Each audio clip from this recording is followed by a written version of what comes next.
রাধে রাধে বন্ধুরা, কেমন আছেন আপনারা? আশা করি আপনারা অনেক ভালো আছেন। আমার ব্লগে আপনাদের স্বাগত। আজকে আমরা লুকিয়ে আমাদের প্রতিবেশীর ছাদে উঠে পড়েছি লাফ দেওয়ার জন্য। নিচে লাফ দেওয়ার জন্য না, এক ছাদ থেকে অন্য ছাদে লাফ দেওয়ার জন্য। আমার ভাই চলে যাচ্ছিল ভয় পেয়ে, তখন আমি ডাক দিয়ে বললাম তুই চলে যাস, আমি তোর সাথে কথা বলবো না। তাই ও এসে লাফ দিচ্ছে।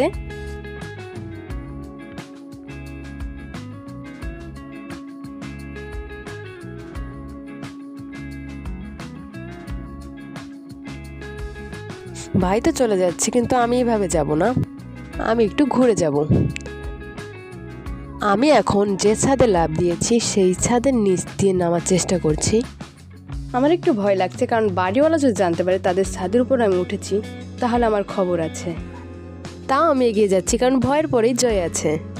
তো চলো বন্ধুরা, এখন নামা যাক। আমি চুপি চুপি নামছি বন্ধুরা, যদি তারা জানতে পারে তাদের ছাদে আমি উঠেছি, তখন আমার খের নেই, মানে আমাকে বকা দিবে।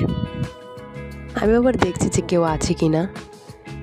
এখন আমি যে ছাদ থেকে এসেছিলাম সেই ছাদে আবার যাওয়ার চেষ্টা করছি, কিন্তু এসে দেখি এখানে দুই ছাদের দূরত্বটা অনেক বেশি, আর কোনো রাস্তাও নেই আমার কাছে। এই জায়গা দিয়ে আমাকে যেতে হবে। চেষ্টা করা যাক, দেখি আমি পারি কি না।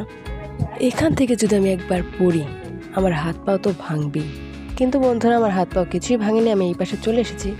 এই পাশে এসে দেখছি দরজা তো বাইরে থেকে বন্ধ, কিন্তু এখন আমি যাব কি করে? কিন্তু আমার কাছেও বুদ্ধি আছে। ওই দেখো, বাড়িওয়ালা যদি জানতে পারে তাহলে আমার মাকে তো বলবে, আর মা আমাকে বকা দিবে।